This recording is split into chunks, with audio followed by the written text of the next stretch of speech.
Condamnation de Marine Le Pen, guerre globale de l'Europe contre le populisme, tension entre les États-Unis et la France, et l'Europe d'une manière générale, et d'ailleurs, je dirais, tension entre les États-Unis et le reste de ses voisins mondiaux en général, et puis les finances françaises qui n'arrêtent pas de se dégrader, avec maintenant des prévisions de croissance qui baissent encore, des prévisions de déficit qui augmentent encore, et de l'argent que l'on distribue un peu partout.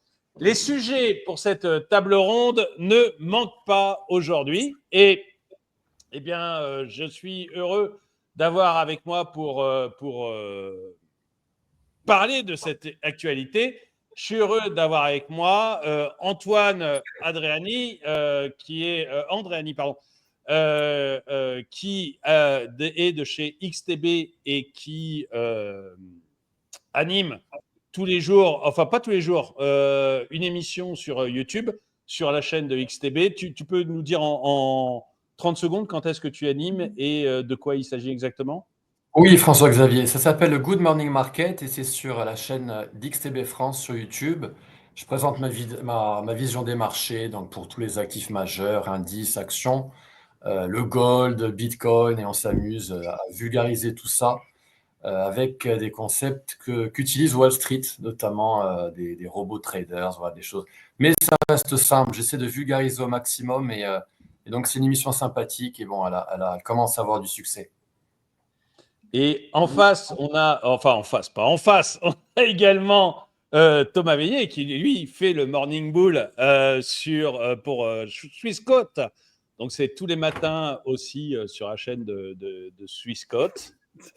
Voilà. Ouais, effectivement. C'est tous les matins et tous les samedis également, avec un récap hebdomadaire sur les marchés financiers mondiaux, avec aussi un ton décalé depuis 5 ans en vidéo et depuis 19 ans à l'écrit.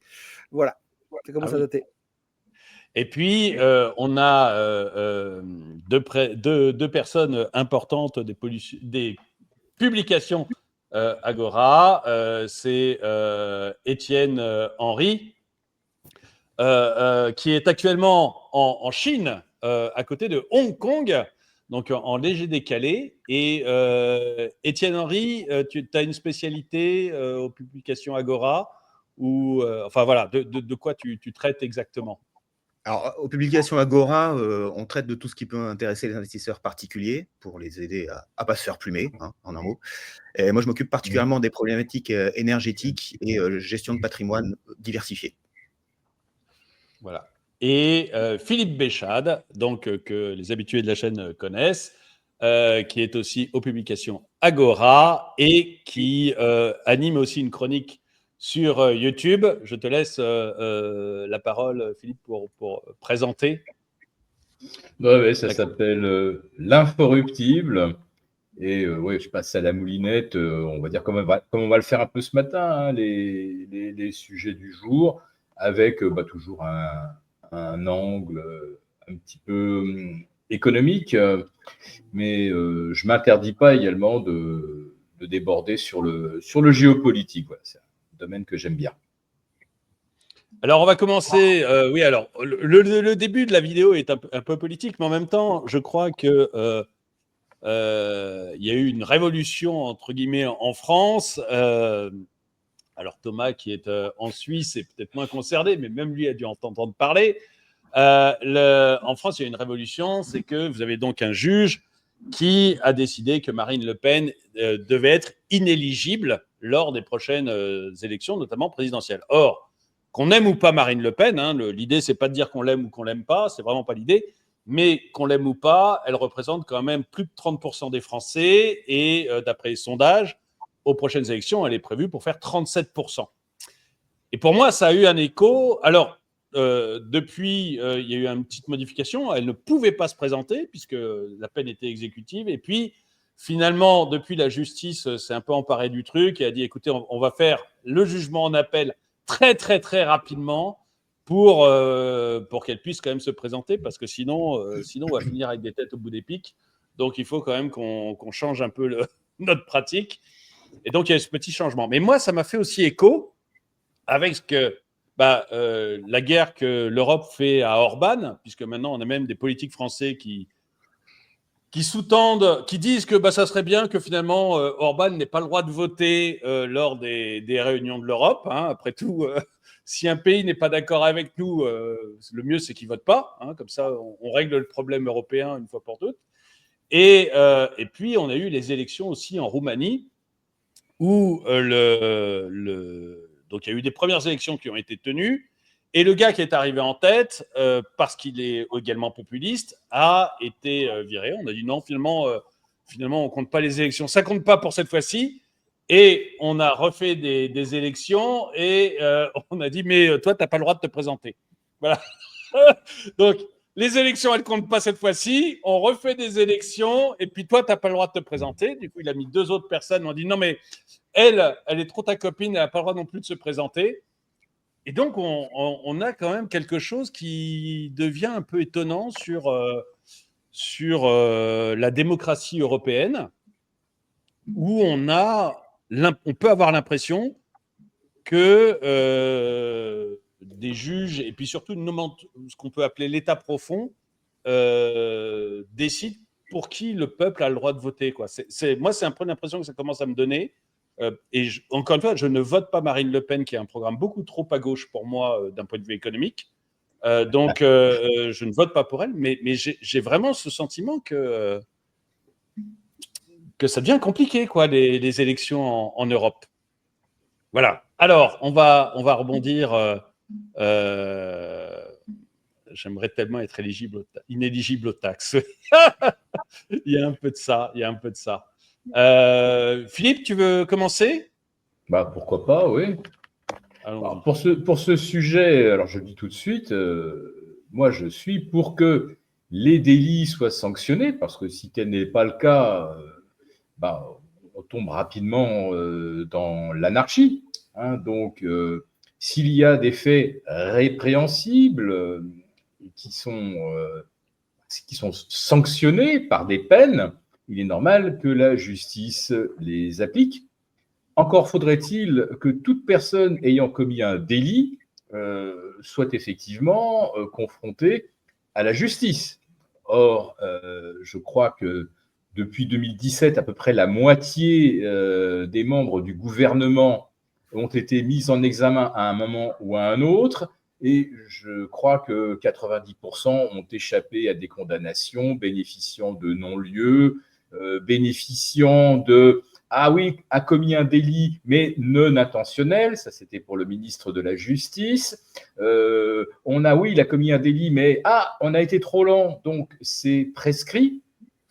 Et je pourrais faire une liste d'une longueur incroyable, c'est-à-dire que la justice, finalement, la justice… Surtout, oui. Excuse-moi, mais le Premier ministre François Bayrou est accusé exactement des mêmes choses que Marine Le Pen. Mais oui, exactement. Mais moins fort. Oui, donc, mais moins fort. C'est-à-dire que du côté du RN, sur 10 ans, c'est l'équivalent de 4 millions qui ont été détournés. Donc, ça fait 400 000 par an, si vous voulez. Et côté Bayrou, ça serait seulement 400 000. Donc, c'est 10 fois moins. Alors, peut-être qu'il y a des niveaux de malversation au-delà duquel la justice se déclenche. Et voilà, il faut franchir le seuil. Et puis, il y a aussi, alors à mon avis, inversement, des niveaux au-delà duquel la justice ne se déclenche plus. Quand vous découvrez qu'une agence d'État, commission, ONG a détourné plus de 40 millions, là, la justice ne s'applique pas. Et si vous atteignez le niveau supérieur, c'est-à-dire Ursula von der Leyen, qui a détourné massivement l'argent des Européens pour les vaccins et ensuite vers l'Ukraine, alors que son mandat ne lui permet absolument pas de faire ce qu'elle a fait. Donc là, on parle de dizaines de milliards. Eh bien là, la justice a beaucoup de mal à appeler le justiciable devant les tribunaux. J'ai l'impression que même en Belgique, on a un peu peur d'Ursula von der Leyen. Hein.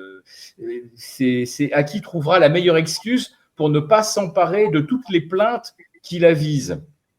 On pourra revenir au biais que tu avais introduit, c'est-à-dire que en Europe, c'est difficile d'être dans l'opposition, et surtout si vous êtes de droite, ben oui, et c'est d'ailleurs écrit en toutes lettres dans l'attendu du jugement qui frappe Marine Le Pen, en plus des malversations qu'elle a commises et qu'on ne conteste pas, et qu'elle ne conteste pas non plus d'ailleurs, il apparaît qu'elle a aussi un rôle d'opposant à l'essence même de l'Europe.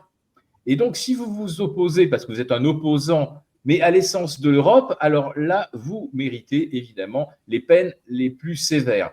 Donc, autrement dit, pour sauver la démocratie, parce que c'est bien de ça qu'il s'agit, hein, lorsqu'on rend inéligible une personne qui a fait 100 fois moins que Ursula von der Leyen, c'est qu'on veut vraiment sauver la démocratie. Eh bien, pour sauver la démocratie, il faut faire taire les opposants, faire taire, éteindre les médias par lesquels les opposants s'expriment et éventuellement faire mettre en prison les opposants. Et grâce à ce traitement démocratique des opposants, nous sauvons la démocratie. Youpi! Oui. Non, mais c'est exactement ça. Et je rebondis là sur numéro 6 qui écrit que Mélenchon est visé par une enquête depuis 2017. Alors aussi, oui. Mais ça me gêne autant que Mélenchon soit inéligible que Marine Le Pen ou qui que ce soit. Enfin, pour moi, déjà, aucun juge n'a décidé pour qui je veux voter ou pas. Donc, à la limite, si je veux voter pour Pablo Escobar, c'est mon problème. Et si les Français votent massivement pour Pablo Escobar, c'est leur problème. Donc, pour moi, l'inéligibilité, c'est déjà une folie douce. Et si le but, c'est de nous interdire le RN, puis de nous interdire LFI, écoutez, donnez-nous le choix entre Gabriel Attal et Villepin, et puis voilà, ça ira plus vite, quoi. On va éviter de faire un premier tour. On va faire Gabriel Attal, Villepin, et puis vous nous dites qu'on a le droit. Non, là, je ne suis pas d'accord avec toi du tout, François-Xavier, je ne suis pas d'accord. Le choix qui va se présenter à nous pour la primaire, ça sera Valérie Hayer, Gabriel Attal, Édouard Philippe et peut-être Darmanin. Autrement dit, Macron, avec une nuance plus à droite, plus au centre et plus à gauche. Ouais, ça va vraiment être ça. Quelqu'un veut rebondir sur vue de Suisse, ça ressemble à quoi en fait? Alors moi, ce que je trouve génial, c'est que, comme j'avais déjà dit la dernière fois où j'étais dans cette émission, c'est qu'on ne se lasse pas. Hein. Je veux dire, c'est un one-man show qu'on assiste quand on suit la politique française depuis ici. Bon, ils ne sont pas mieux chez nous, hein, je vous rassure, on ne va pas rentrer dans les détails, mais ils ne sont pas forcément mieux chez nous. Mais en tous les cas, c'est vraiment, ça devient vraiment clownesque parce que je rejoins ce que Mr Béchat disait. La problématique, c'est qu'effectivement, ce n'est pas le fait qu'elle soit coupable ou pas, c'est le côté injustice où on a l'impression qu'elle en prend plein et que les autres, ils s'en sortent à chaque fois, alors que la plupart des membres du gouvernement, des membres de l'Assemblée nationale, ils ont des casseroles au cul et leurs casseroles au cul, elles ont aussi des casseroles. Mais en même temps, c'est que Marine Le Pen qui prend derrière et c'est vrai qu'on a l'impression qu'il y a une espèce de déséquilibre politique qui est en train de se créer. Sans compter que, pour ce que j'ai compris, après la dissolution de l'Assemblée nationale l'année dernière, il aurait semblé plus logique qu'on n'ait pas un gouvernement macroniste encore aujourd'hui. Donc on peut se poser la question, quand on dit qu'il faut sauver la démocratie, qu'est-ce que Macron il fait au milieu de tout ça? Mais c'est un autre débat. Mais c'est vrai qu'aujourd'hui, c'est un petit peu choquant que déjà les députés eux-mêmes aient voté cette loi qui leur permettait de devenir inéligibles. Et c'est vrai que, comme tu le disais, c'est absolument ridicule de voir qu'aujourd'hui, on peut dire « Ah t'as pas le droit de voter pour lui, mais tu as le droit de voter pour lui ». Par contre, si on regarde effectivement dans leur dossier judiciaire, ils ont tous des casseroles dans tous les coins.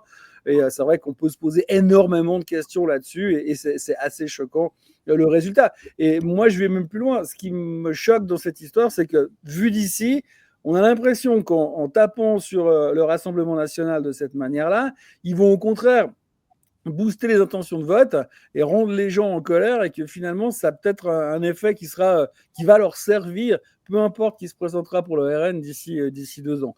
Mais c'est vrai qu'aujourd'hui, c'est à mourir de rire. Et je crois qu'aujourd'hui, moi, la conclusion à laquelle j'arrive aujourd'hui, c'est que, alors je suis personne pour faire de la politique ou de la géopolitique, mais ce qui me choque, c'est qu'aujourd'hui, on a un monde politique, et au sens large, pas uniquement en France, on va pas parler des États-Unis, mais ou même en Suisse ou même ailleurs, ça devient clownesque. Et franchement, il n'y en a pas un pour rattraper l'autre. Et si aujourd'hui, on avait le choix pour voter pour n'importe qui en France ou une chèvre, Perso, je vote pour la chèvre. Je suis assez d'accord. Oui. Mais justement, je rebondis juste et puis je passe la parole à Étienne. Mais le président du Conseil constitutionnel, donc la plus haute juridiction française, a quand même des casseroles gigantesques derrière lui. Il s'en est sorti uniquement parce qu'on a dit allez hop, c'est prescrit, terminé. Mais il a des casseroles gigantesques. Ouais. Malgré ça, il est président du Conseil constitutionnel. Donc il y a quand même des trucs. Et le précédent, lui, avait l'affaire du sang contaminé derrière lui. Alors là, c'était plus qu'une casserole. Là, ça devenait un truc gigantesque. Donc c'est quand même très, très surprenant parfois la politique française quand même. Mais excuse-moi, mais le président du Conseil constitutionnel, j'ai oublié son nom là, mais c'est pas un pote à Macron qui était censé potentiellement l'aider à changer la Constitution pour avoir le droit à faire un troisième mandat? C'est possible. Oui, c'est un ami de Macron, c'est certain. Après, le troisième mandat, on verra. Je pense que la question a été bien posée initialement, François-Xavier, parce que au-delà de l'aspect politique intérieur, où effectivement, on peut dire beaucoup de choses sur qui prend et qui prend pas, on voit aussi se multiplier en Europe depuis quelques années le fait que pour sauvegarder les institutions et la démocratie libérale européenne, qui est libérale que le nom, on est tous d'accord, on se permet des entorses absolument incroyables. On a eu le référendum sur l'Europe mal voté, moi, on n'en tient pas compte. Là, l'élection en Roumanie, comme tu disais, mal voté, on n'en tient pas compte. Je reviens sur la pandémie, on en a beaucoup parlé, j'en parle très vite, mais quand l'exécutif veut les pleins pouvoirs, le Parlement, il dit « Ah bon, d'accord », et puis tous les contre-pouvoirs, ils se mettent en silence. En fait, on fait la politique de gribouille, on veut sauver nos institutions, notre démocratie qui marche si bien, et au moindre petit soubresaut, on met tout à la poubelle. Et puis, on reste avec notre bloc centriste qui est aux affaires depuis 20 ans et rien ne peut, ne doit l'en dégager. Donc là, il faut quand même commencer à être un petit peu vigilant partout en Europe et surtout quand on se veut l'Europe démocratique, parce que si nos principes et nos règles, c'est des luxes de temps calme, on va avoir des sérieux problèmes quand on n'est plus en temps calme. Et là, on voit qu'on n'est plus en temps calme. Donc je pense que c'est juste la énième manifestation de ce symptôme, qui est qu'en fait, on s'assoit sur nos règles dès que les occasions se présentent. Et Anaïs me fait remarquer que, c'est Viré Rando qui nous met ce commentaire. A priori, il y a eu quand même 10 000 adhésions de plus au RN après cette interdiction pour Marine Le Pen de se présenter. Donc, comme quoi, effectivement, ça a des effets contre-productifs maximum. Et en plus, ça ne fonctionne pas. Parfait. Ça énerve, quoi. Ça énerve, c'est certain. Antoine, tu veux dire quelque chose là-dessus? Oui, messieurs, vous en avez un tout petit peu parlé, mais le contexte, il est super important au niveau mondial. Trump, hier, il en a un petit peu parlé de Le Pen. Il a eu un petit mot sympathique parce que lui, il a connu ça aux États-Unis. On est vraiment dans un monde en mutation depuis l'élection de Trump. On a Trump qui a vraiment causé beaucoup de remous. Lui et Musk ont vraiment tapé fort dans la fourmilière. Et on sent que les choses changent vite, notamment aux États-Unis, économiquement, géopolitiquement, notamment parce qu'aux États-Unis, il y a les midterms dans 1 an et demi. Donc voilà, on a vraiment un changement de modèle. Et on a l'impression, mais je suis sûr que vous êtes d'accord avec moi, qu'on est un petit peu dans un monde bipolaire entre deux groupes qui sont persuadés d'avoir raison. Vous avez nationalistes contre mondialistes, conservateurs contre progressistes, ceux qui veulent conserver leur liberté contre ceux qui sont prêts à en céder, ceux qui sont pour la paix, d'autres qui sont pour la guerre. Vous avez les écologistes contre les climato-sceptiques, ceux qui sont pour la monnaie numérique de banquiers centraux, notamment en Europe, contre ceux qui sont contre. Vous avez Trump. Vous avez complotistes, conformistes, voire carrément des éveillés contre des endormis. Et on sent que ce monde, il est un petit peu en phase de réveil. Je vous dis ça parce que notamment aux États-Unis, on a le Parti démocrate qui est au plus bas dans les sondages de popularité, d'après CNN, un média anti-Trump. Et donc voilà, on a des choses qui s'accélèrent dans le bon sens aux États-Unis, mais en Union européenne, on semble aller vraiment dans du mauvais sens. Et voilà, Le Pen semblerait être donc victime de cette guerre entre nationalistes et mondialistes, parce que voilà, c'est un parti nationaliste. Et si on prend encore un petit peu de recul, il faut se souvenir que chronologiquement, on a eu Trump premier mandat, Bolsonaro au Brésil, Orban en Hongrie, Meloni en Italie, Milei en Argentine, Trump qui revient pour un second mandat, et là, ça commence vraiment à dérailler. On a l'ingérence en Roumanie. Chose qui n'avait pas été reprochée à Biden, hein. On a reproché à celui qui a gagné l'élection en Roumanie d'avoir été aidé par pas aidé par les réseaux sociaux. Et on n'avait pas du tout reproché ça à Biden à l'époque contre Trump. Donc voilà. Et en France, eh bien, on a eu l'épisode Fillon et puis on a eu Russia Today qui a été annulé, la chaîne RT. Et puis par la suite, C8, TPMP. Et donc maintenant, on a Le Pen. Donc voilà, c'est en train de s'accélérer un petit peu dans le mauvais sens. Mais malgré tout, je pense qu'il faut rester optimiste parce que voilà, on a un monde, je pense, qui est en train de s'éveiller, qui se réveille un petit peu. On a des manifestations un petit peu à droite, à gauche, notamment en Turquie, en Serbie.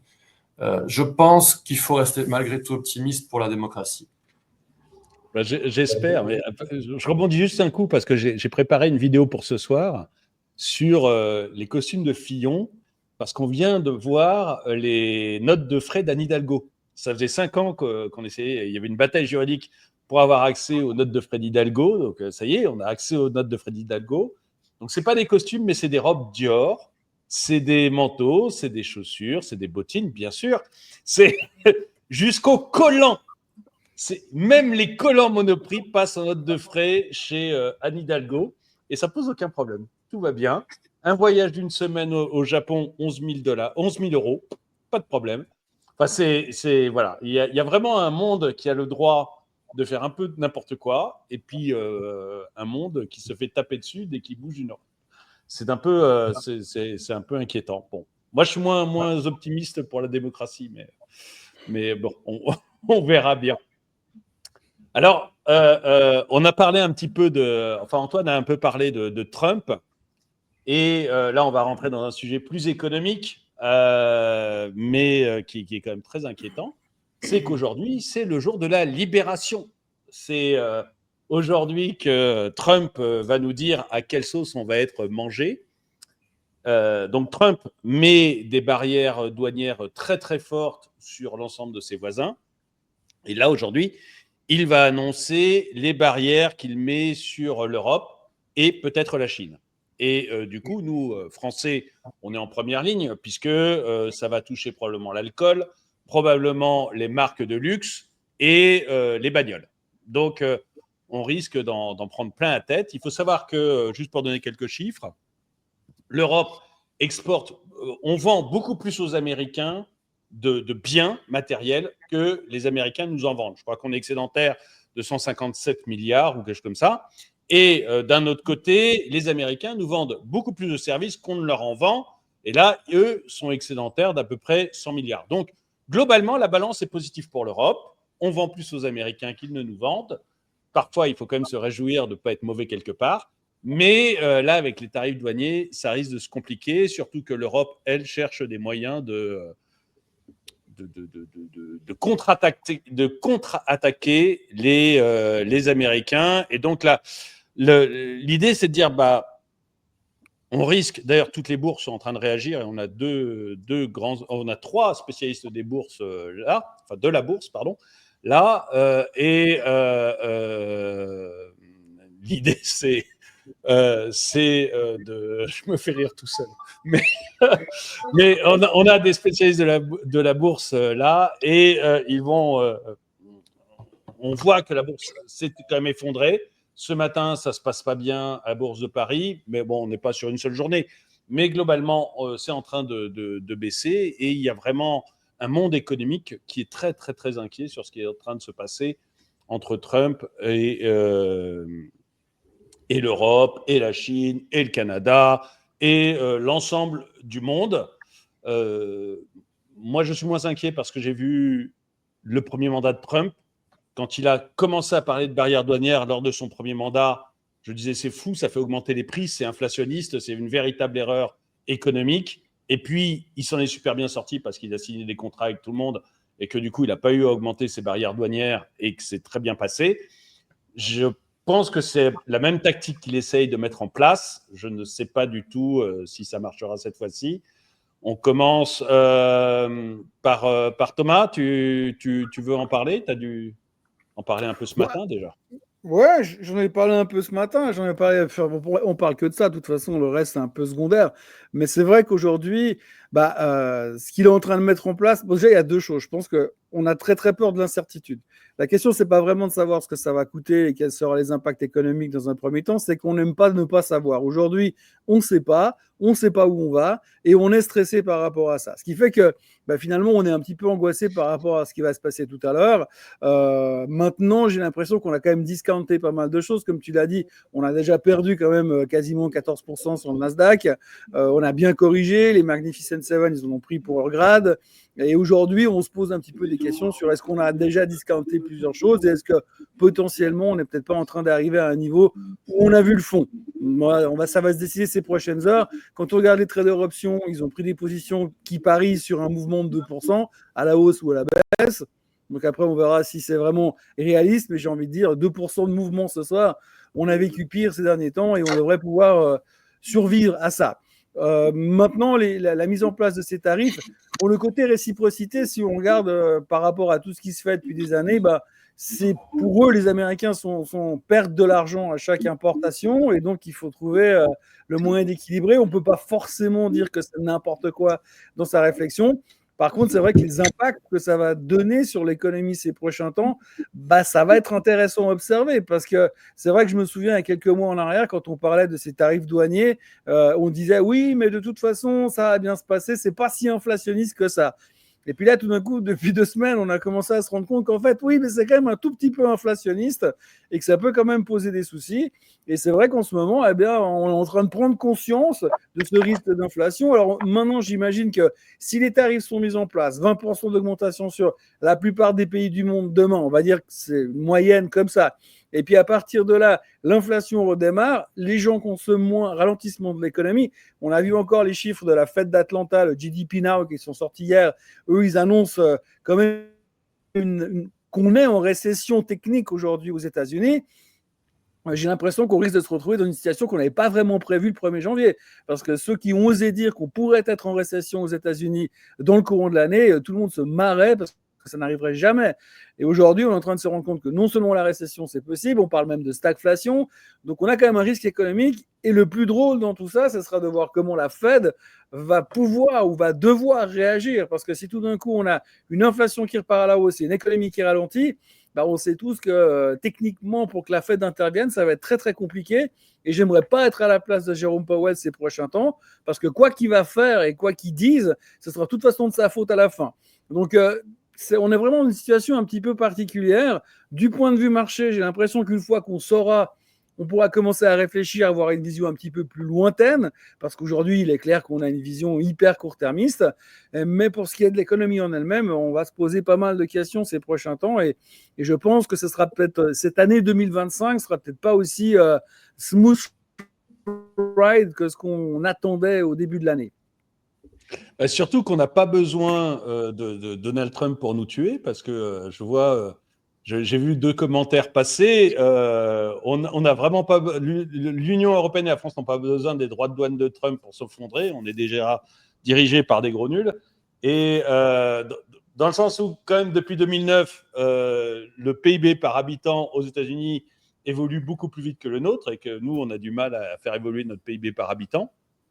Et dans le sens aussi, j'ai vu un autre commentaire qui passait. Est-ce que c'est Trump qui est responsable de la taxe sur les poules? Vous savez que les nouveautés d'avril en France, c'est qu'on a une taxe sur les balcons et les terrasses et une taxe sur les poulaillers qui arrive. Voilà, on va être content de pouvoir payer pour nos poules au fond du jardin. Si le poulailler fait plus de 5 mètres carrés, c'est parce que c'est très, très précis en France. Il faut... Et donc, on se retrouve avec des taxes comme ça sur les balcons, sur les poules. Je vais faire une vidéo là-dessus parce que c'est complètement délirant. Donc, on n'a pas besoin de Trump, mais enfin, Trump nous facilite quand même pas la vie. Il n'y a pas à dire. Tu veux rajouter quelque chose, Jen? Ouais, je pense que c'est intéressant de voir comment est-ce qu'on va réagir effectivement à ce qui va se passer là pour le Liberation Day. Parce que bon, Trump, il fait ce qu'il veut, c'est son pays, c'est son économie. Moi, ce que je trouve marrant, si je peux me permettre, là, ces derniers jours, c'est de voir comment est-ce que l'Europe réagit à ce qui nous vient d'outre-Atlantique. Je pense notamment à ce qui a déjà eu lieu, là, de la lettre sur la diversité et l'inclusion, quand les États-Unis demandent aux partenaires commerciaux de se prononcer là-dessus. Bon, c'est d'une hypocrisie sans nom qu'en Europe, on monte sur nos grands chevaux, parce que nous, on le fait déjà, on laisse aux entreprises et aux administrations le droit de mettre dans les appels d'offres des critères qui sont juste l'autre revers de la médaille, hein. Mais nous, on se permet d'avoir ce nouveau critère dans l'attribution des marchés. Mais alors, si les US le font, mettre ça comme un critère de partenariat commercial, ça y est, c'est vraiment tomber dans la décadence et la fin de la civilisation. Donc, c'est se moquer du monde, vraiment. Et ça va être exactement pareil sur les barrières douanières. Comme vous le disiez tous les deux, là, il y a 2 minutes. Bon, c'est quand même globalement inflationniste. Après, il peut y avoir des effets bénéficiaires au deuxième tour, mais on sait qu'il y a un effet fort. On s'est beaucoup moqué de Trump sur son premier mandat parce qu'il imposait ça aux citoyens. On a dit, bah oui, quand vous mettez des barrières douanières, c'est les acteurs économiques, c'est les citoyens, c'est les entreprises qui vont payer, c'est certainement pas les étrangers.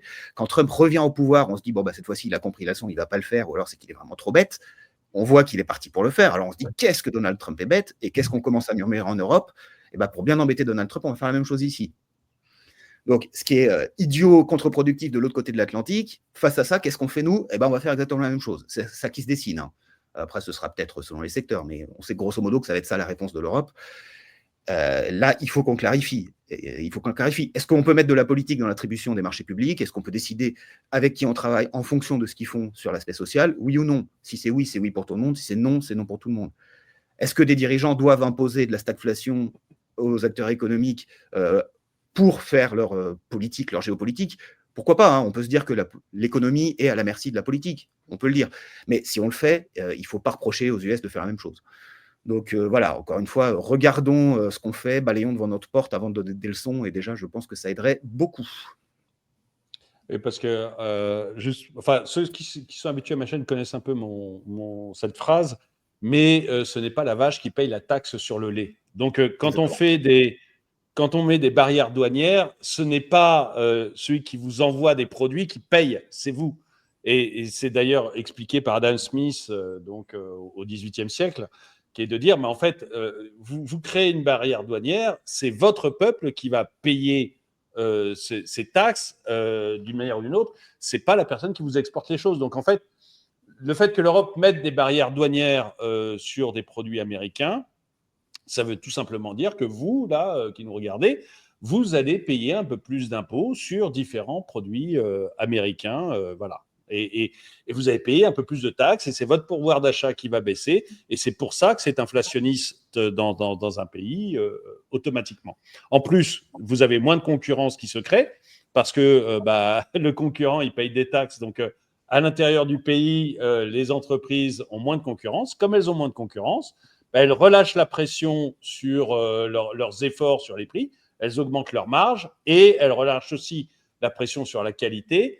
Et donc, ce vers quoi on va quand il y a des barrières douanières, c'est des produits plus chers, de moins bonne qualité. Ça enrichit les copains et ça enrichit les chefs d'entreprise, mais ça appauvrit le peuple. Et d'ailleurs, je crois que c'est Ricardo qui prenait l'exemple du blé, en disant la seule chose que l'on fait en mettant des barrières douanières sur le blé en Angleterre, c'est d'enrichir les producteurs de blé. Par contre, tout le reste du peuple, il paye son pain plus cher. Donc, ça n'a vraiment aucun intérêt pour le peuple. Ça ne fait qu'enrichir les gens. Et je voulais savoir, pour ceux qui investissent, déjà, Antoine, ta vision par rapport à l'économie d'une manière générale, mais aussi pour ceux qui investissent, il commence à y avoir beaucoup de baisses. Moi, j'entends parler beaucoup de baisses. Moi, je suis un investisseur très long terme, donc je m'en fous. Mais les investisseurs court terme, moyen terme, ou même qui n'ont pas l'habitude, ils commencent à avoir beaucoup de baisses, notamment sur le Standard & Poor's 500 et sur le CAC 40 est encore en progression cette année, mais sur beaucoup d'indices. Est-ce qu'il faut avoir peur? Est-ce qu'il faut se mettre au vert un moment en liquidité et attendre tranquillement que l'orage passe? Enfin voilà, quelle est la position, puisque tu es le spécialiste XTB, tu vas pouvoir nous en parler un petit peu. Ah, j'ai changé. Alors François-Xavier, oui, très très bonne question. Alors avant toute chose, il faut rester simple, se créer une méthode simple autour de quelques stratégies simples. Voilà, rester simple dans son approche quand on veut débuter dans l'investissement. Une fois qu'on a fait tout ça, il faut expérimenter sa méthode et aller un peu plus loin, et au bout d'un certain temps, sa méthode est huilée. Alors, concernant le marché actuellement, notamment le S&P 500, je le suis comme le lait sur le feu. 2025 a été une année assez stressante, notamment via l'arrivée de Trump. Mais attention, il faut essayer d'éviter les narratifs. C'est-à-dire que Trump, il a le dos rond, on peut lui mettre beaucoup de choses sur le dos. Je pense que cette correction aurait eu lieu si Harris avait été élu. Alors, Thomas l'a dit, la grande crainte, c'est l'inflation. Wall Street est terrifié à ce que l'inflation remonte parce que ça pourrait causer des problèmes, notamment vis-à-vis de Powell, qui serait un petit peu les fesses entre deux chaises. Pour les investisseurs qui nous regardent, bon, moi, je ne fais pas de conseils en investissement. On est actuellement, juste en utilisant des concepts simples que je présente le matin dans mon émission du Good Morning Market, on est actuellement arrivé à des supports pour le S&P 500 et le Nasdaq. On est vraiment à un moment charnière. Et comme souvent avec les marchés, c'est la magie des marchés, on a un petit élément fondamental qui va se caler à la technique. Et il y a la fameuse annonce de Trump qui arrive, donc pile poil quand les indices, notamment le S&P 500, arrivent à un support clé. Le Nasdaq, lui, a atteint un support majeur également. Donc voilà, toutes les planètes sont alignées. On est en train de se demander, on n'a pas encore la réponse, personne ne l'a, est-ce qu'on va avoir une correction qui est sur le point de se terminer, voire qui s'est déjà terminée, c'est-à-dire une réplique d'une correction qui a été effectuée en 2023 avec la même amplitude, ou alors est-ce qu'on va avoir une plus grosse récession, un petit peu l'équivalent de ce qu'on avait eu en 2022 ? Et ça, la réponse, on va l'avoir très bientôt. Alors, concernant d'autres actifs, vous avez l'or qui mitraille à la hausse, qui est très impressionnant. Et si vous regardez l'or coté en euros, vous avez l'impression de voir une crypto-devise. On dirait Bitcoin en période hebdomadaire, c'est spectaculaire. Ça sous-entend que voilà, l'euro, peut-être que c'est mieux d'être dans le dollar. D'autres actifs, eh bien, on a Bitcoin qui, lui, est corrélé aux indices, contrairement à ce que beaucoup disent. Ce n'est pas vraiment un actif refuge, pas du tout même. Et donc, il se déplace un petit peu avec les indices et généralement, il fait ses mouvements en amont. Donc voilà, je vous donne quelques petites astuces. Bon, je ne peux pas trop m'étendre sur le sujet, mais on est vraiment dans une époque passionnante et c'est passionnant d'analyser ces marchés. Mais attention, les narratifs, on a l'Allemagne qui est en récession et pourtant le DAX qui a des plus historiques et qui surprend énormément. Souvenons-nous, pendant la crise du Covid, on pensait que c'était la fin du monde en mars 2020 et c'était exactement le moment où il fallait acheter des actions. Donc, il faut vraiment faire attention aux news et aux narratifs parce que ça peut nous induire en erreur. Si jamais la bourse repartait violemment à la hausse et que Trump nous annonçait des choses pas si mauvaises que ça ce soir à 21h, on pourrait avoir un prétexte pour un rebond et on oublierait très rapidement que cette baisse a été causée par Trump. Et quelqu'un qui nous dit qu'il n'investit jamais suivant les narratifs, donc tu deviens Très bien. Donc voilà. Philippe Béchade. Philippe Béchade, deux choses. D'abord, c'est un spécialiste or. Il nous parle très, très, très souvent de l'or. Et puis, voir un peu comment, justement, sur l'économie européenne et surtout française, parce que on est surtout franco-français, un peu suisse et belge, mais surtout franco-français sur la chaîne. Je crois que j'ai de plus en plus de Canadiens, de Suisses et de Belges qui m'envoient des messages, donc comme quoi. Mais vers quoi on va, Philippe Béchade, et puis peut-être un petit point justement sur l'or. Antoine avait commencé à l'évoquer, mais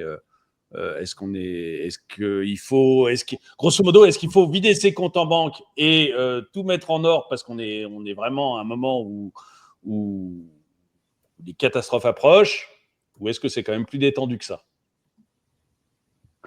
L'or vient de faire quand même un assez joli parcours. Il vient de doubler en fait en l'espace de 3 ans. On est passé de 1600 à quasiment 3200, 3160 hier contre mai. Donc, on commence à être assez haut dans les tours. Il y a peut-être encore un tout petit peu de place, mais je dirais que là, le coup est en partie joué. Donc, venir sur l'or maintenant, ce n'est pas forcément quelque chose que je recommanderais. Ou alors, vraiment, si on veut s'intéresser à la thématique, il y a peut-être un effet rattrapage qu'on peut jouer au travers de quelques valeurs minières qui n'ont pas encore décollé. Et bon, celles qui n'ont pas encore décollé, je commence à me demander s'il n'y a pas de bonnes raisons pour ça. Donc là, moi, je suis content d'en avoir, mais je ne renforce pas. En ce qui concerne les planchers testés de nouveau, lundi par le S&P et le Nasdaq, on se dit oui, effectivement, c'est le moment idéal pour que se mette en place un rebond en W. Techniquement, c'est joli. Voilà, c'est... Maintenant, quand on regarde globalement la trajectoire du S&P, du Nasdaq, ça, franchement, une sale tête. Et ça pourrait très, très vite avoir une sale tête si on regardait du côté du CAC et de l'Eurostock. Enfin, du côté des indices US, si on a un rebond, je pense que ça sera l'occasion de terminer soit la couverture des portefeuilles, soit de prendre ses bénéfices sur des valeurs qui ont pris, je sais pas, qui ont fait x3, x4, x5, voire x10 comme un Palantir ou un Apploville. Enfin, il y a des trajectoires boursières absolument interstellaires. Quand on regarde les 7 fantastiques, sur les 7, il y en a 6 qui ont déclenché des signaux de vente moyen terme.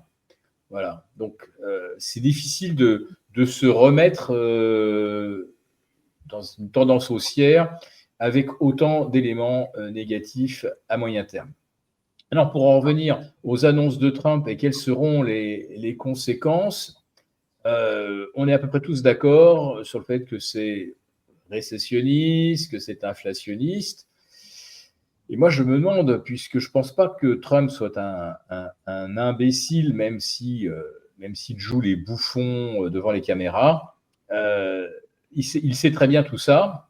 Et je me demande si, justement, son but n'est pas de provoquer une correction temporaire des marchés, de façon à faire se déplacer non pas des centaines de milliards, mais des milliers de milliards vers les actifs sécurisants, comme les bons du Trésor, parce que cette année, il y a un mur de la dette tel que les États-Unis n'en ont jamais connu depuis la Seconde Guerre mondiale. Il faut refinancer 9 000 milliards, c'est absolument colossal. L'épargne mondiale n'y suffit pas. Et une bonne correction boursière, une bonne trouille, et bien voilà, dans ce coup, tous des tas de gérants qui généralement sont dans le débat d'arbitrer 60, 40, 40, 60 en faveur de l'obligataire. Si on passait d'un 60 à 40 sur les actions, ça pourrait grandement aider les États-Unis à se refinancer, à passer le cap de l'année 2025 avec cette quantité gigantesque, inédite de refinancement et qui coûte en plus de ça très très cher, parce que là, on est encore à 4,25 et là, Trump a raison. C'est insupportable pour les États-Unis de se refinancer, enfin de refinancer aujourd'hui une dette de 36 000 milliards à 4%. Ça va coûter d'ici la rentrée, on sera sur la base de 1 500 milliards de services de la dette. C'est absolument colossal. Et puis j'ai juste, avant de passer la parole, j'ai comme cette petite observation. Alors Trump qui décide qu'on va mettre des tarifs à un tel, des tarifs de temps à un tel, etc. Alors nous, l'Europe, quand même, il ne faut quand même pas oublier que ce sont les États-Unis qui nous ont pété Nord Stream, et que en termes de nuisance, on a déjà eu notre dose avec Nord Stream. Et c'est grâce à quoi, d'ailleurs, les États-Unis rééquilibrent leur balance commerciale en nous exportant du GNL. Si Nord Stream n'avait pas été pété, je pense qu'on n'en importerait pas autant. Donc ça, c'est une chose. Et je vais rebondir sur ce que disaient, je crois, Étienne et Thomas, c'est-à-dire qu'en Europe, on n'a même pas besoin des Américains pour se foutre dedans tout seul, puisqu'on a réussi à mettre sur pied un mode de tarification de l'électricité qui fait que le coût a doublé, triplé pour nos industriels et pour nos consommateurs particuliers. Et là, ce n'est pas les Américains, là. C'est nous, tout seuls, avec nos règlements à la con. Donc, je dois dire que entre Trump et Bruxelles, je ne sais pas lequel des deux je déteste le plus.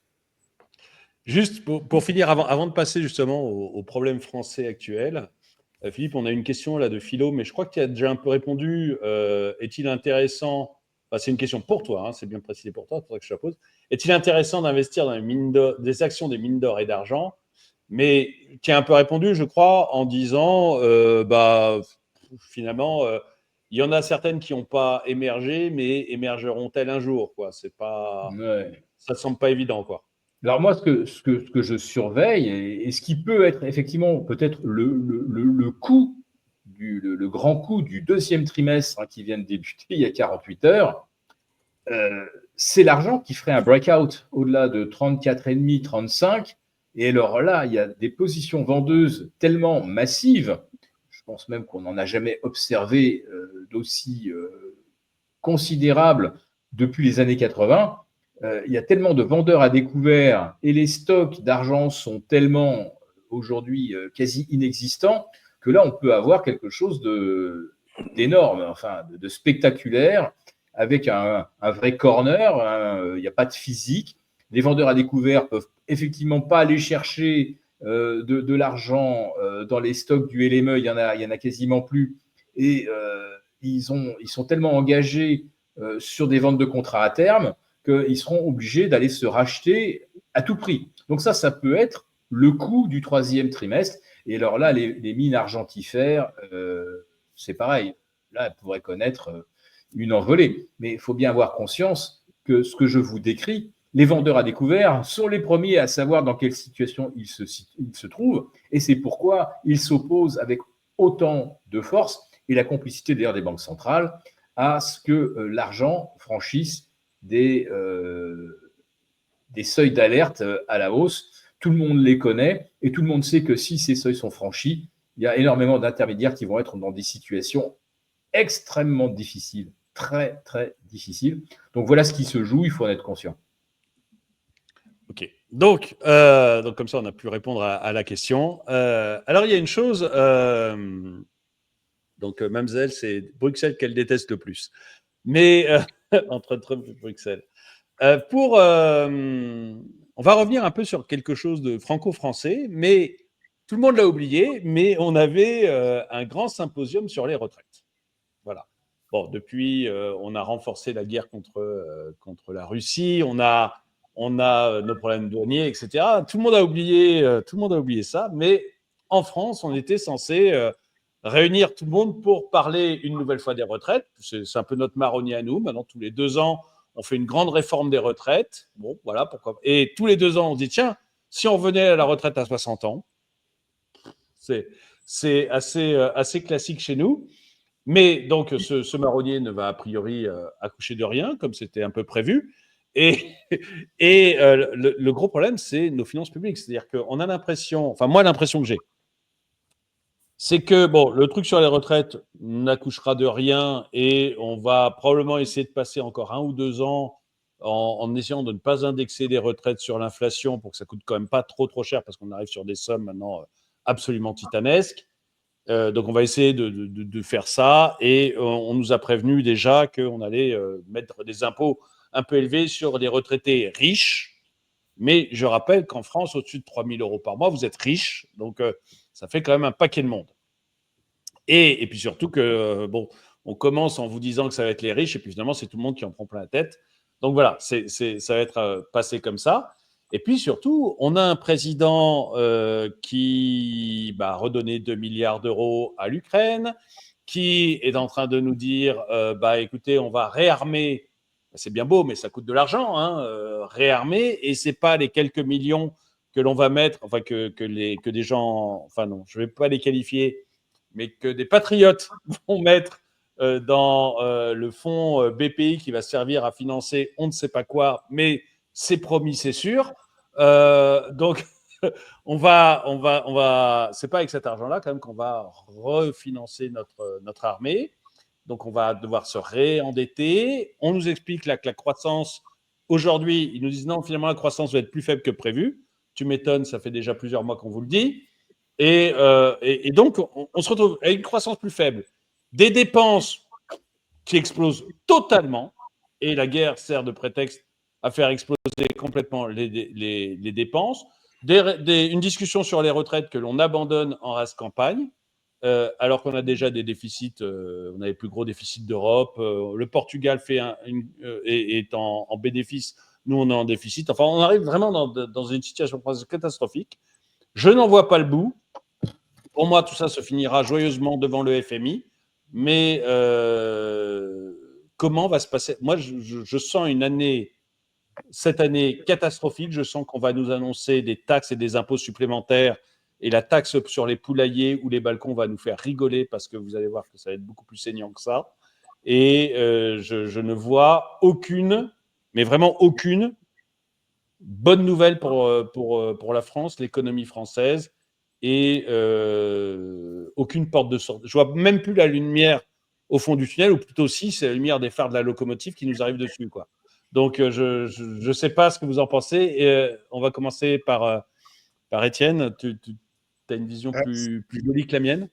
Ah bah oui, bah c'est du mauvais esprit de dire ça. Je rappelle que le réarmement français, il ne coûtera rien aux contribuables, hein, c'est ce qu'on nous a dit. Oui, Donc, c'est réglé, ça, on ne va pas le payer. Non, bah, plus sérieusement, je pense que le diagnostic est bien posé. Et puis, de toute façon, qu'on décide de mettre plus d'impôts ou de baisser les pensions, c'est exactement la même chose. De toute façon, c'est des vases communicants. Donc, la seule question, c'est comment est-ce qu'on l'habille? Est-ce qu'on laisse faire l'inflation en disant c'est pas de notre faute parce que les prix montent? Ou est-ce qu'on baisse les prestations en disant bah, débrouillez-vous avec ce qui vous reste? Mais dans les deux cas, c'est de la perte de pouvoir d'achat.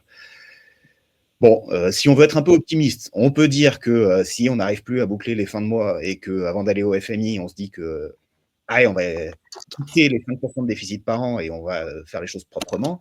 Le Portugal, comme même la Grèce, hein, qui va quand même beaucoup mieux maintenant qu'il y a 10 ans, bon, ce sera problématique à court terme. À long terme, c'est quand même ça qui permet aux économies de repartir. Donc ça va faire très mal sur le moment, mais si on arrive à ça, ce sera le germe pour reprendre la croissance saine. Et on peut même présenter les choses de l'autre côté, c'est que si on ne le fait pas, on va rester, bah, comme tu le disais, à gagner 2 ans, à gratter en disant on reste sur le système actuel, qui ne réglera rien, les problèmes seront toujours les mêmes, on sera à 120%, 125% du PIB de dette accumulée, et on se dira qu'est-ce qu'on fait l'année prochaine, et est-ce qu'on passe à 57 ans ou à 60 ans la retraite pour faire repartir le pays? Ça, c'est des discussions idiotes qu'on a depuis 30 ans, on pourrait continuer longtemps comme ça. Donc, à la limite, pourquoi pas un effondrement, une remise à plat de la dépense publique, et puis on repartirait sur des bases plus saines. C'est peut-être la bonne solution, effectivement. Antoine, comment tu sens les choses? Ah, je les sens comme toi, François-Xavier. Je suis pessimiste pour la France comme toi. Alors, il faut un changement de modèle pour les retraites, c'est absolument évident. Bon, les auditeurs le savent sans doute, mais en France, on a un système de retraite par répartition qui a été instauré pendant la Seconde Guerre mondiale, sans prendre en compte la démographie. En 70, on était 4 actifs par retraité. En 90, on était 2,6. Et aujourd'hui, on est 1,7. Et donc, ce chiffre ne cesse de baisser. Il y a une stat intéressante qui est sortie il n'y a pas longtemps, c'est qu'en France métropolitaine, il y a plus de morts que de naissances. Ça veut dire que voilà, ce chiffre, ce ratio va continuer de baisser. Et donc, ça ne va pas tenir. Alors, d'autres pays européens ont un système hybride. C'est notamment le cas des Pays-Bas, de la Suisse, de l'Allemagne. Mais pour que nous, on bascule dans un système hybride, ça va avoir de la casse politique, ça va être politiquement extrêmement difficile de réformer le système, notamment parce que les retraités sont les premiers électeurs. Il y a un électeur sur 2 qui est retraité, et ces personnes ne s'abstiennent pas. Donc voilà, et c'est elles qui ont le plus haut niveau de vie dans les actifs. Donc malheureusement, on a des politiciens qui ne réformeront normalement jamais le système, ils vont uniquement bricoler comme ils ont fait par le passé. Et concernant la situation économique de la France, on est face à 3 crises. Une crise politique, on a eu tous ces épisodes, dissolution législative, le gouvernement Barnier, Bayrou. On a une crise économique, on est vraiment à la merci d'une récession mondiale, on sent qu'on a raté toutes les opportunités pour réformer, et qu'à un moment donné, comme tu dis François-Xavier, on va se prendre le train dans la tête. Donc quelques chiffres pour les viewers, on a une croissance qui est amorphe depuis 2023, une croissance amorphe depuis 2023, une balance commerciale négative de 3,7% le PIB, une dette de 113% le PIB, des dépenses évaluées à 57% le PIB. Tous ces chiffres, vous les connaissez. Il y a ReArm, donc le réarmement de l'Union européenne qui doit coûter normalement 800 milliards d'euros pour l'Europe, avec de l'argent qu'on n'a pas. Donc, crise politique, crise économique et également une crise financière sous-jacente. On a toujours été sous le parapluie allemand ou de la BCE. Et là, si l'inflation américaine repart, eh bien, les taux obligataires vont repartir à la hausse.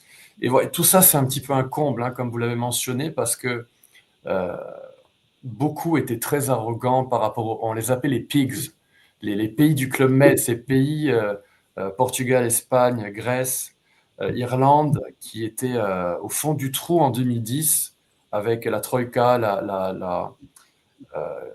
qui était là pour les défoncer à l'époque en 2010. Eh bien, ces pays, en fait, ils sont en train de nous passer devant, avec notamment le Portugal qui est passé en excédent budgétaire, 0,7% du PIB, et qui a une dette inférieure à 100% du PIB. Donc voilà, c'est vraiment pas gai. Je pense qu'il va falloir un équivalent d'un Trump ou d'un Milley qui arrive avec la tronçonneuse, il n'y aura pas de choix. Et je pense malheureusement que cette personne arrivera quand on aura touché le fond de la piscine. Et je pense que voilà, on est en train de débuter cette dernière descente au fond de cette piscine, messieurs, je pense. Mais c'est un peu ce qui est arrivé en Angleterre avec Thatcher. Thatcher arrive au pouvoir au moment où le FMI commence à frapper à la porte de l'Angleterre, quoi, parce qu'il n'y a plus d'autre solution. Donc les Anglais acceptent que ce soit Thatcher qui prenne le pouvoir. Et elle, effectivement, c'est un Milley. Voilà, c'est un Milley et ça a plutôt bien marché, quoi. Donc je rappelle que Thatcher est très mal vue par les Français, mais elle a quand même été réélue 3 fois en Angleterre. Donc, et elle n'a arrêté que parce qu'elle commençait à avoir Alzheimer. Mais sinon, elle serait encore Premier ministre. Donc, et je pense qu'il y a une possibilité que des politiciens français regardent ce qui se passe du côté des États-Unis, regardent ce que Musk fait avec le DOGE, le Department of Government Efficiency, département d'efficacité gouvernementale, qui tape avec la tronçonneuse. Mais c'est incroyable ce qu'ils sont en train de faire, hein. En termes de gaspillage, de corruption, ils ont trouvé des choses absolument dingues. Et on peut répliquer ça en France. Je pense qu'il est logique, enfin, il est censé qu'en France, dans les mêmes proportions, on ait le même taux de gaspillage. Donc il y a beaucoup de choses à faire, mais politiquement, il faut du courage et nos politiciens en France n'en ont absolument pas. Et juste, oui, il y a une question, qu'est-ce que c'est que le FMI? Donc le FMI, c'est le Fonds monétaire international. Grosso modo, c'est ce que vous appelez quand vous n'avez plus de sous. Voilà. Quand un État n'est plus capable de se financer sur les marchés, donc il n'arrive plus à emprunter parce que les gens ne lui font plus confiance, eh bien, il appelle le FMI en disant, bah, écoutez, voilà, c'est un organisme public, entre guillemets, dans le sens où ça n'appartient pas à un État en particulier, mais c'est l'ensemble des États qui font ça. Et il va chercher de l'argent auprès du FMI, mais quand le FMI prête de l'argent, il demande des réformes extrêmement fortes au pays pour se redresser. Et quand je dis extrêmement forte, la dernière fois qu'il s'est occupé de la Grèce, notamment, il n'était pas tout seul, mais il est rentré dans la Grèce, ils ont quand même baissé les retraites, je crois, de 20%, éliminé 30% des fonctionnaires. Enfin, voilà, c'est pas du détail, c'est pas du fignolage, c'est sanglant et ça fait extrêmement mal. Voilà pour la question sur le FMI. Et ils sont passés à Chypre également. Désolé de te couper, François-Xavier. À Chypre, ça fait très très mal, hein. Ouais, oui. Philippe, la France, alors. La France, est-ce qu'on va droit au FMI? La France, les retraites, est-ce qu'on va droit au FMI ou est-ce qu'il y a un petit peu un espoir quand même quelque part? Je me demande, quand on analyse les décisions politiques et les résultats obtenus par notre président depuis 2017, si tout n'est pas calculé pour nous mener droit entre les mains du FMI. C'est-à-dire que là, la France aura perdu la totalité de sa souveraineté. Tous les pays européens ont perdu leur souveraineté monétaire en 2000. La décision était prise avant, bien sûr. Et voilà, c'est le jeu. La BCE est devenue la Banque centrale commune. Bruxelles est devenu également le principal pourvoyeur de lois, normes, etc. Nous avons renoncé à notre souveraineté législative. Et puis, on a renoncé, on est en train de renoncer à notre souveraineté nucléaire. dont on comprend qu'on est peut-être prêt à la partager avec l'Allemagne, avec la Pologne. La seule chose pour l'instant qui fait que la France reste encore un petit peu la France, c'est qu'on est encore capable de distribuer des pantoufles dorées sous forme de postes de président dans des agences, hauts comités, ONG, etc. Le jour où le FMI débarque, alors là, ça sera vraiment terminé. On ne pourra plus recycler les fidèles qui ont été battus aux élections à la tête de grandes agences d'État, etc.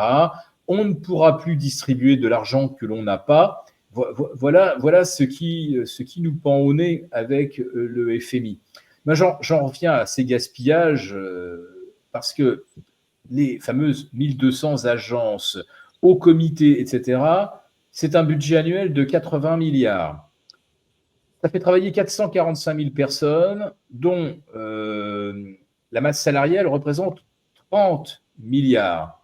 J'aimerais bien savoir si, sur ces 445 000 fonctionnaires, parce qu'ils ont tous le statut de fonctionnaire, est-ce qu'il y en a qui produisent quelque chose?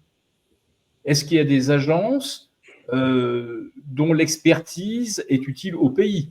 Est-ce qu'il n'y a pas des agences qui reçoivent des budgets qui servent uniquement à financer des voyages d'études, des banquets annuels pour célébrer les 10 ans de la création de l'agence, etc. Enfin, on peut se poser des questions.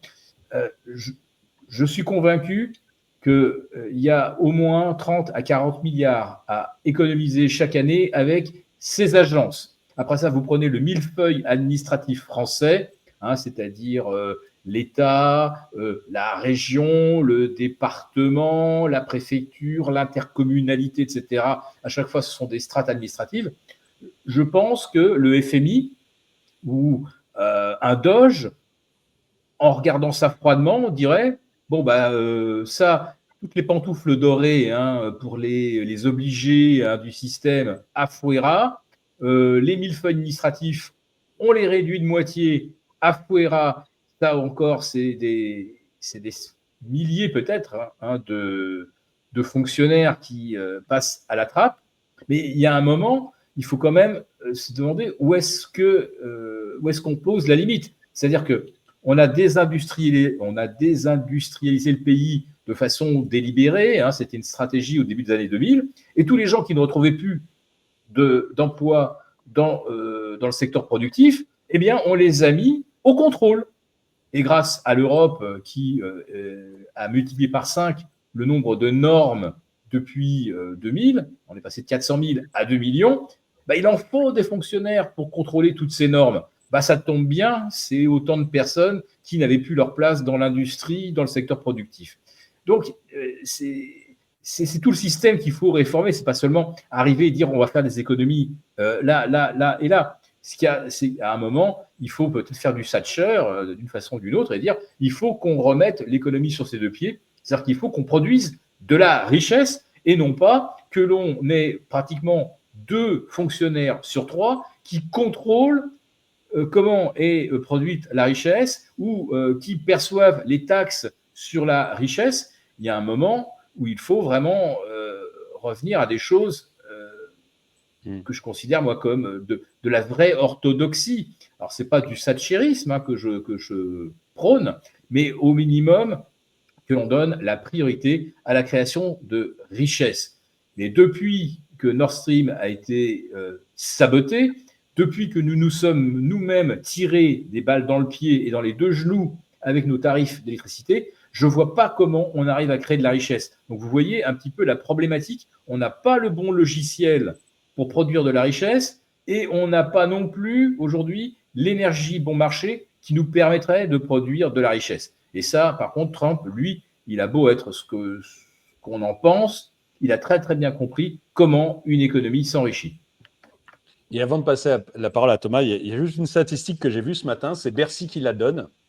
Et Bercy nous explique qu'il y a en France 30 millions d'inactifs. C'est-à-dire que vous avez la moitié de la population qui ne travaille pas, et l'autre moitié de la population qui travaille pour elle, bien sûr, mais surtout pour entretenir finalement 30 millions de personnes qui ne bossent pas en France. C'est colossal quand même. Vous avez la moitié de la population qui porte l'autre. Ça commence à être très, très lourd sur les épaules, quoi. Thomas, une vision peut-être de... Alors, ok, tu es en Suisse, mais une vision de la France et de la possibilité de s'en sortir ou pas? Alors, tu sais, moi, je suis à Genève, hein, je suis pratiquement plus souvent en France qu'en Suisse finalement, donc je me sens assez concerné dans cette réflexion. Moi, je sais pas, je rejoins tout ce que j'entends et ça me fait très très peur. Mais ce qui me fait encore plus, ce qui me surprend peut-être encore plus, c'est le désintérêt total. J'entends bien que là, autour de cette table, il y a plein de gens qui s'intéressent, mais j'ai l'impression que finalement la réaction par rapport à toute cette économie qui a l'air de partir en vrille dans tous les sens. Je ne parle pas de la situation des retraites, puisqu'effectivement, on voit que la plupart des pays cherchent à allonger la durée des retraites, et en France, c'est plus compliqué. Et quand on voit tout ça, je trouve qu'il y a peu de gens qui sont vraiment en train de se dire, tiens, je vais descendre dans la rue. Enfin, je schématise un petit peu, mais j'ai l'impression qu'on... Est-ce que je me trompe? Peut-être, mais je suis surpris qu'il n'y ait pas plus de... Ça ne bouillonne pas plus dans le pays par rapport à tout ce qu'on voit et tout ce qu'on entend. Et c'est vrai qu'au niveau de l'économie, ça a l'air d'être en gros ralentissement et la situation économique globale, que ce soit France, Allemagne, enfin l'Europe va pas bien pour l'instant. Et aujourd'hui, on continue à vouloir raconter des histoires et j'avoue que je passe pas mal de temps sur X pour voir un peu ce qui se dit et ce qui se passe justement dans la politique française. Et je suis assez surpris de voir l'arrogance des politiciens, l'énervement du peuple sur X, mais que finalement, quand vous baladez dans la rue et quand vous discutez avec les gens, on n'a pas l'impression qu'il y a autant d'énervement et que les choses se passent plutôt pas mal. Mais c'est vrai que sur le fond et sur la forme, quand on regarde les chiffres, et je regardais ce matin, enfin hier encore, les chiffres du PMI en France ou même du CPI, alors, l'inflation ralentit un tout petit peu, mais surtout au niveau du PMI, on voit qu'on est toujours en zone de contraction. Et ce qui est intéressant de voir, c'est que finalement, comment le marché l'interprète ou comment les gens l'interprètent, ils disent oui, on est en contraction, mais c'est moins pire que le mois dernier. Et moi, je me dis, quand aujourd'hui, on a une économie ou des commentaires économiques qui tournent autour d'une réaction en se disant ah, ça va mieux parce que c'est moins pire, mais ça veut dire quoi? Ça va pas et on peut pas se contenter de ça. Et je trouve assez surprenant que finalement, comme on l'a dit plusieurs fois, il n'y ait pas finalement quelqu'un qui puisse se lever et essayer de faire bouger les choses. Parce qu'encore une fois, ça revient à la discussion du début. Ce n'est pas la bande de clowns qu'on a aujourd'hui à l'Assemblée nationale qui va être capable de faire bouger les choses. Mais c'est ce qui est super inquiétant, c'est que finalement, tout le monde a l'air de se porter plutôt pas mal. Si on gratte un peu, les gens ne sont pas contents, mais il n'y a rien qui bouge. Voilà, c'est un petit peu moi ce qui me choque depuis là. Alors c'est encore pire parce que nous en Suisse, pour faire bouger les choses, c'est encore une autre histoire puisqu'on est par nature immobile. Mais sur le côté français, je suis surpris que ça râle, mais finalement ça ne bouge pas tant que ça. Mais est-ce qu'en Suisse, les gens ne seraient pas de temps en temps consultés sur des questions démocratiques ou de la façon dont leur pays doit être administré? Peut-être que ça désamorce les Suisses, sinon ils seraient peut-être tous dans les rues de Gstaad ou de Zermatt avec les fourches à la main. Ah oui, alors certainement, surtout à Gstaad et à Zermatt, c'est clair. Mais non, bah oui, alors tu as raison, le côté, on nous demande beaucoup notre avis et on va voter souvent. La problématique, c'est que on a le droit d'y aller, mais quand tu regardes les statistiques, on n'y va pas tant que ça. Hein. Je veux dire, c'est pas forcément mieux que ce que vous avez eu lors des dernières votations ou élections en France. Et les gens n'en ont rien à foutre parce que la plupart du temps, ce qu'on nous demande de voter, c'est sur des sujets. Alors, on va pas jusqu'à la surface des poulaillers, mais en fait, techniquement, on pourrait le faire aussi. Mais c'est vrai qu'en dehors de ça, le Suisse, par essence, il ne veut pas déranger. Donc, même si de temps en temps, on a l'impression qu'on a envie de râler contre le gouvernement, on ne va jamais trop élever la voix parce qu'il ne faut surtout pas déranger, pas faire de bruit, pas déranger le voisin. Mais de nouveau, à Genève, on a une particularité assez spécifique parce qu'on est enclavé par la France, donc on a forcément des liens avec la France. Et donc, moi, j'y suis souvent, j'y vais souvent. Et je suis quand même surpris que nous, qu'on la ferme en Suisse, je comprends qu'en France, ce soit aussi calme, ça me dépasse. Et tu disais au début de l'émission, si ça continue comme ça, on va avoir des têtes au bout des pics. je me demande justement si ce serait pas le temps de se rappeler un petit peu comment c'était il y a quelques centaines d'années. Oui, mais bon, alors, pour la Suisse, honnêtement, moi j'échange quand tu veux le PIB par habitant français contre le PIB par habitant suisse. Hein. Il n'y a pas et les salaires, etc. Il n'y a vraiment pas de souci. Hein, donc, je comprends que vous oui, avez mais il pris faut comparer ce qui est comparable. Compare ce qui est comparable, parce qu'aujourd'hui, oui, effectivement, il y a un intérêt au niveau des salaires, mais je te laisse imaginer ce qu'on paye aussi de l'autre côté, ce que coûte le système de santé, ce que coûtent les loyers. Donc, il y a aussi une balance qui est toujours un peu. Bien sûr, le niveau de salaire est extrêmement élevé, mais quand on voit le coût d'une assurance maladie, c'est complètement prohibitif. Donc, on va pas faire des comparaisons qui ne sont pas vraiment comparables, mais c'est plus sur le côté énervement. Et aujourd'hui, je pense qu'il y a des raisons de s'énerver et je trouve qu'on ne le fait pas assez. Bon. Et ben, ça sera le mot de la fin. Donc, merci à tous d'être venus. Donc, Thomas Veillé, qui est tous les matins dans le Morning Bull sur la chaîne Swissquote du lundi au samedi. Antoine Andréani, qui lui est sur X. Excuse-moi. XTB France, la chaîne France, YouTube. voilà. Sur XTB France aussi, pour faire un morning. On a Philippe Béchade et Étienne Henry qui sont aux chroniques Agora. Et Philippe Béchade a en plus une émission, tu nous la rappelles, excuse-moi. Qui s'appelle L'Inforruptible.